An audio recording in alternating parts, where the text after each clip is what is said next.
সুধী, আসসালামু আলাইকুম। আমি মাজহারুল ইসলাম। আমার ইউটিউব চ্যানেল ট্যাক্স বিডি স্কুলে আপনাদের স্বাগতম। সম্মানিত সুধী, আজকে যে বিষয়টা নিয়ে আলোচনা করব সেটা হলো, আমাকে প্রায়ই আপনাদের তরফ থেকে অনেকেই ফোন করছেন একটা বিষয় জানার জন্য। সেটা হলো যে ইটিন করে ফেলেছি, এখন কি করব? এটা নিয়ে সবাই চিন্তিত। আমি এই বিষয়টা নিয়ে আপনাদেরকে একটি ধারণা দিচ্ছি, স্পষ্ট ধারণা দিচ্ছি। সেটা হলো যে যদি কেউ ইট-ইন করে ফেলেন, তাহলে এটা নিয়ে কোনো ভাবনার বা এত ভাবনার কিছু নেই। কারণ আপনি ইট-ইন করেছেন, ইট-ইন ইচ্ছা করলেই বাদ দেওয়া যাবে।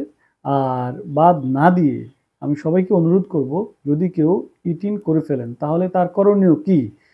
ইট-ইন করে ফেলেছেন হয়তো যে কোনো কিছু জরুরি কাজের প্রয়োজনে ইট-ইনটা করতে হয়েছে, ইট-ইনটা করে ফেলেছেন। কিন্তু ইট-ইন করে এটা নিয়ে ওরিড হওয়ার কোনো বিষয় নেই। আপনি ইট-ইন করেছেন, এখন আপনাকে প্রতি বছর আয়কর রিটার্ন জমা দিবেন।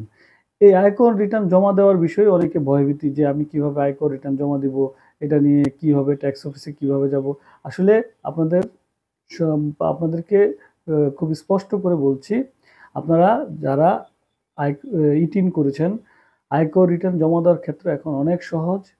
আপনার অনলাইনে ঘরে বসে আপনারা জিরো রিটার্ন জমা দিয়ে আয়কর রিটার্ন জমা দিতে পারবেন। যদি অনলাইনের বিষয়টা আপনাদের কাছে কঠিন মনে হয়, তাহলে অফলাইনে সার্কেলে গিয়ে আপনি জিরো রিটার্ন জমা দিয়ে আসবেন। তাহলে মূল বিষয় হলো যে যদি কেউ ইট-ইন করে ফেলেন, তাহলে তাকে প্রথম কাজ হলো তাকে প্রতি বছর রিটার্ন জমা দিতে হবে। যদি ইনকাম না থাকে তাহলে সে জিরো রিটার্ন জমা দিতে পারবেন। আর জিরো রিটার্ন জমা দেওয়ার জন্য উপায়, অনলাইনে ঘরে বসে আপনি জিরো রিটার্ন জমা দিতে পারবেন। আমি আমার অনেক কিছু ভিডিওতে আমি জিরো রিটার্ন কীভাবে অনলাইনে জমা দিবেন সেটা ক্লিয়ার করব। আর অফলাইনে হার্ড কপি আপনার এক পাতার রিটার্ন রয়েছে, সেখানে আপনি এই রিটার্ন ফিল আপ করে আপনি আয়কর রিটার্ন অফলাইনে সার্কেলে গিয়ে জমা দিতে পারবেন। সেটাও তেমন জটিল কিছু না। আপনারা চাইলে আমার সাথে হোয়াটসঅ্যাপে যোগাযোগ করে এক পাতার কীভাবে করা হয় আমি সেটাও ভিডিওতে আলোচনা করব। আর লাস্ট অপশন হলো, যদি কেউ রিটার্ন দিতে চানই না বা দিবেনই না, সেক্ষেত্রে কোনো সমস্যা নেই, আয়কর রিটার্ন বাতিল করার যায়।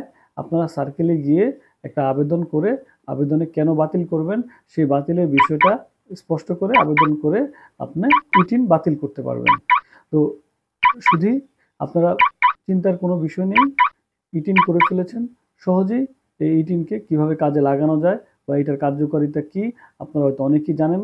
সেক্ষেত্রে ইট-ইন সেভাবেই ব্যবহার করবেন। আর এটা নিয়ে দুশ্চিন্তার কোনো বিষয় নেই। সম্মানিত সুধী, আজকে এই পর্যন্তই। আমি সবাইকে রিকোয়েস্ট করব যে আমার এই ভিডিওটি লাইক শেয়ার করে অন্যকে দেখার সুযোগ করে দিবেন। ধন্যবাদ সবাইকে। আসসালামু আলাইকুম।